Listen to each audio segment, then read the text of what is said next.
चलिए आज सीखते हैं फंक्शन विथ आर्गुमेंट के साथ वन डायमेंशनल एरे क्रिएट कैसे करते हैं।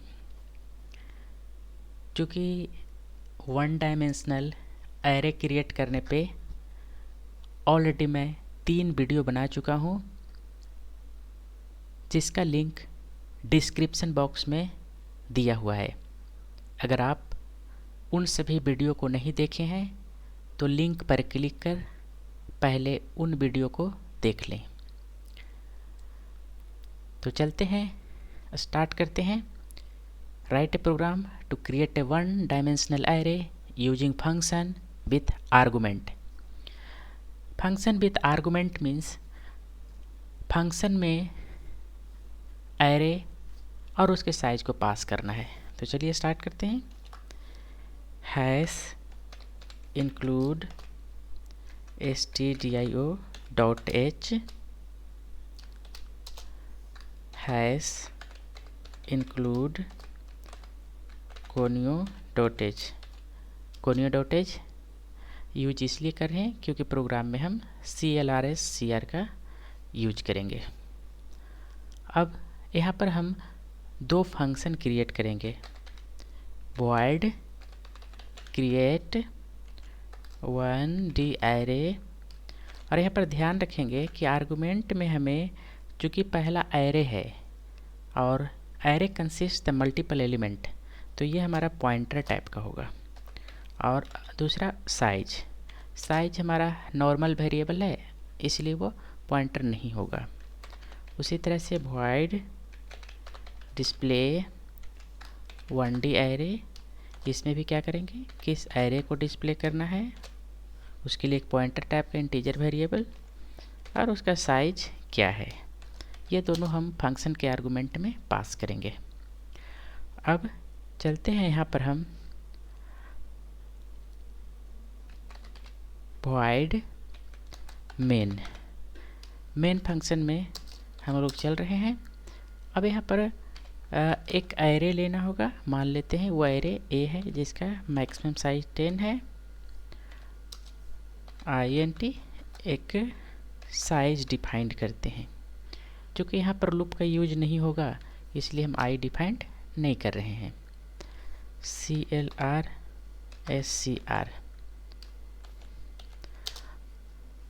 अब सबसे पहले हम लोग यहाँ पर से साइज इनपुट करवा लेंगे, तभी आर्गुमेंट में पास करेंगे। तो उसके लिए कोड हम लोग लिखेंगे printf enter the size of array, यानी उस एरे का साइज कितना होगा वो फंक्शन में हम पास कर देंगे। scanf %d, और चूँकि वो वैल्यू किस में स्टोर होगा, साइज में, इसीलिए m% साइज। ठीक है, यहाँ तक तो कोई प्रॉब्लम नहीं है। अब हम लोग क्रिएट फंक्शन को यूज करेंगे। Create 1D array.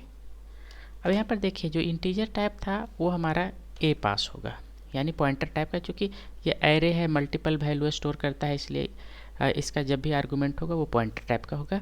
और दूसरा हम लोग क्या पास करेंगे यहाँ पर से, साइज, यानी ए को क्रिएट कीजिए जिसका साइज इतना है। तो क्रिएट होने के बाद क्या होगा, डिस्प्ले भी होगा। डिस्प्ले क्या, 1D एरे किसको करना है, तो ए को करना है और जिसका साइज ये है। अब यहाँ पर से हम लोग क्या करेंगे, गेट ch। अब जो मेन फंक्शन में दोनों फंक्शन का हम यूज किए हैं उसका डेफिनेशन देंगे। void create 1D array.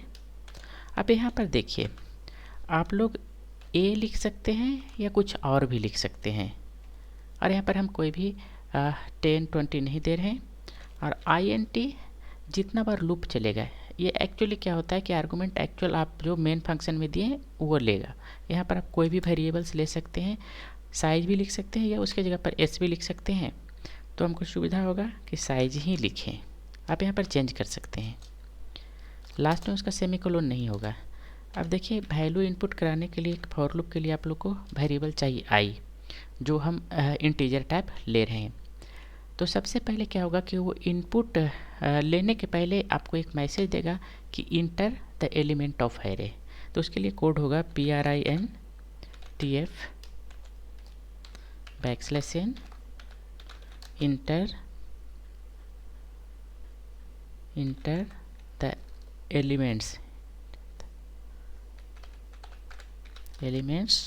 Of, वो लिख सकते हैं 1D एरे। अब यहाँ पे से कोलोन देकर हम लोग \n दे के बाहर आ जाते हैं। ठीक है, अब यहाँ से देखिए आपको लूप चलाना होगा क्योंकि वो सारा वैल्यू आपका एक एक करके वो कंप्यूटर लेगा। तो i = 0, i लेस देन यहाँ पर देखिए जो ये हम यहाँ पर जो लेंगे ना, अगर साइज लिए हैं तो साइज का यूज करेंगे, अगर n लेते तो n का यूज करते।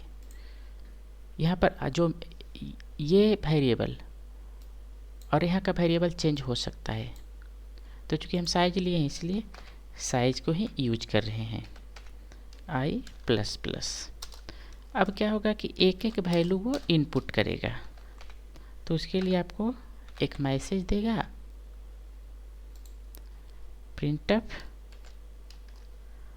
अब देखिए लोकेशन के साथ वो वैल्यू ले, इसके लिए हमको लिखना होगा a%d = उसके बाद वो रुका हुआ रहेगा i। अब वो वैल्यू किस में स्टोर करेगा, तो हम लिखेंगे SCANF scanf %, इंटीजर टाइप का है इसलिए d। अब m%ai जो आप वैल्यू दीजिएगा उस लोकेशन पे वो जाकर क्या होगा, स्टोर हो जाएगा। अब चलिए ये हमारा मेन फंक्शन क्लोज हो गया, यानी जो हम लोग क्रिएट फंक्शन किए थे वहाँ से इनपुट हो जाएगा और वो फंक्शन का काम कंप्लीट हो गया। अब चलते हैं void डिस्प्ले 1D एरे। अब वो किसको डिस्प्ले करेगा, तो उसको फंक्शन में हम बताते हैं कि हमारा एक एरे होगा a और int। इसमें साइज ले सकते हैं या कुछ भी ले सकते हैं, यहाँ पे कोई भी वेरिएबल्स यूज कर सकते हैं आप। और यहाँ पर भी लूप चलेगा, तो int है। अगर हम चाहते तो यहाँ पे ग्लोबली i को हम डिफाइन कर सकते थे, तो 2 टाइम्स हमें डिफाइन करने की आवश्यकता नहीं होता। अब वो सबसे पहले एक मैसेज देगा कि आपका जो एरे क्रिएट किए थे वो है, उसके लिए कोड होगा PRINTF। क्या मैसेज देगा, योर 1D चलते हैं, लिखते हैं 1D एरे इज। उसके बाद वह लाइन चेंज कर देगा। ठीक है, अब फॉर लूप यहाँ से लगाएंगे, चूँकि एक एक एलिमेंट वो डिस्प्ले करेगा। तो i = 0। देखिए यहाँ पर ये साइज अगर यहाँ पर कुछ दूसरा वेरिएबल लेते तो यहाँ पर आपका जो लास्ट है ना वो आप लोग चेंज कर सकते हैं। कब तक चलेगा, जब तक वो साइज है i++। लूप के लास्ट में कोलोन नहीं होगा, PRINTF printf। अब वो मैसेज आपका क्या है कि जो वैल्यू है मान लेते हैं कि वो हॉरिजेंटल डिस्प्ले कर देते हैं। अगर तो यहाँ पर हो जाएगा %t और वैल्यू किस में है, तो ai में है। चलिए, क्योंकि 2 एलिमेंट के बीच में स्पेस हो इसीलिए हम क्या करते हैं, PRINTF यहाँ पर \t दे देते हैं, क्योंकि जब एक एलिमेंट डिस्प्ले करेगा और दूसरा एलिमेंट के बीच में क्या होगा, गैप हो जाएगा। अब चलिए फंक्शन को क्लोज करते हैं। अब यहाँ पर सेव कर लीजिएगा। अब रन करा कर देखते हैं कि कहाँ कहाँ हमारा एरर है। चलिए, कोई एरर नहीं है। अब यहाँ पर से आपके क्या मांग रहा है, enter the size of array. तो यहाँ पर मान लेते हैं कि हम 4 दे देते हैं साइज। तो 1 1 2 2 3 3 4 4 ये आपका एरे डिस्प्ले कर दिया।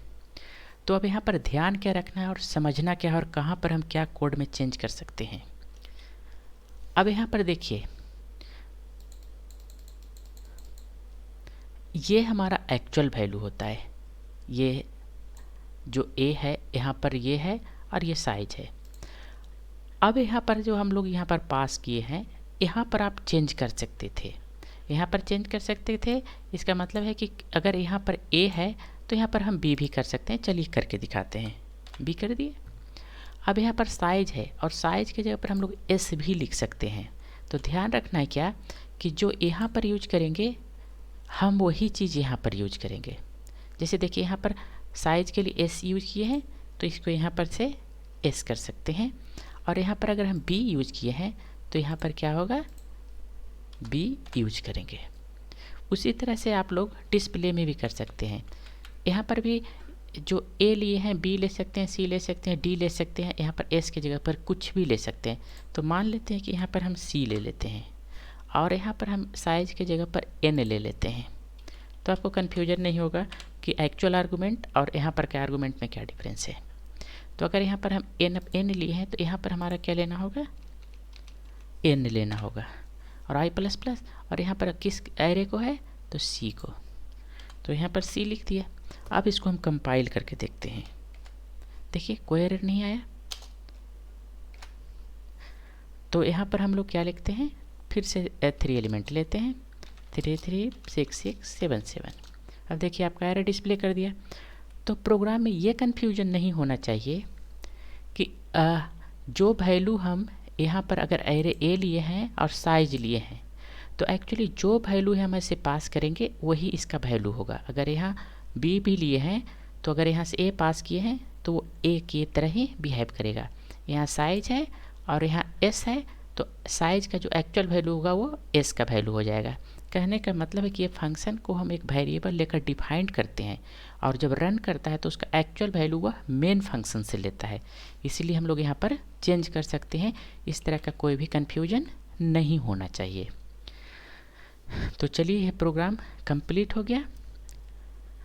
अभी तक जो मेरा चैनल सब्सक्राइब नहीं किए हैं, जो कि आगे और अच्छे अच्छे वीडियो आएंगे, आप चैनल को सब्सक्राइब कर लें और बेल आइकन को दबाना ना भूलें ताकि नए नए वीडियो का नोटिफिकेशन आपको आता रहे। तो यह हमारा चौथा मेथड था एरे क्रिएट करने का 1 डायमेंशनल। चलिए थैंक यू। अब नेक्स्ट वीडियो में मिलेंगे।